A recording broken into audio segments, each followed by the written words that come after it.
It's the image that defined a presidency and explained so much of what followed.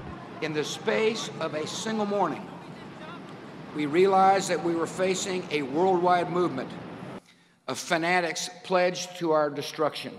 Any assessment of George W. Bush as president must start with the horrifying moment he learned America was under attack. How did he respond to the challenge? And was that response effective?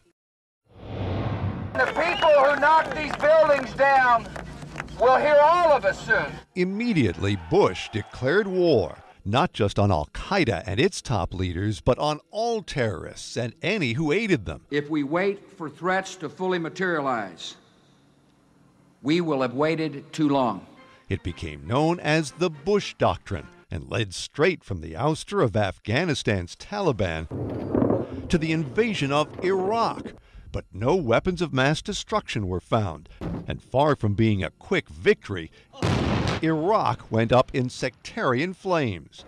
To Bush's critics, going up with it was his idea of preemptive war. I don't think President Bush today supports the Bush Doctrine that he launched in the aftermath of 9/11. And the other rogue regimes, Iran and North Korea? States like these and their terrorist allies constitute an axis of evil, arming to threaten the peace of the world. Well, when the North Koreans went nuclear and tested long-range missiles, far from invading, Bush engaged in talks.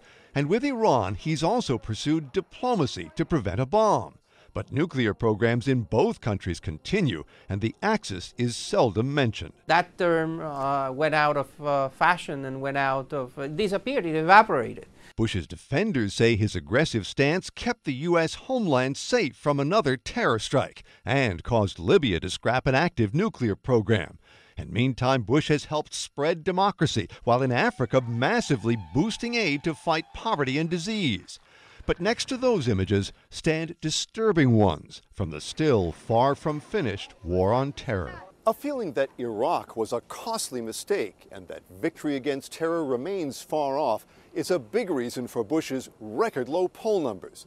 The other main reason, the gravest economic crisis since the Great Depression. It started when home prices slumped, then exploded when subprime mortgages went bust, taking top Wall Street names with them. Soon there was panic and a plunge into recession. How much of it is the president's fault? I don't think the president caused the recession, but he certainly was asleep at the wheel when it came. Yet more than the economy went awry, so did the response to America's worst ever natural disaster. And Brownie, you're doing a heck of a job. Meantime, a bid to overhaul Social Security fell flat, and one to fix broken immigration laws was derailed. But Bush's domestic legacy also includes the No Child Left Behind schools law, a prescription plan for Medicare, and free trade accords that boosted U.S. exports.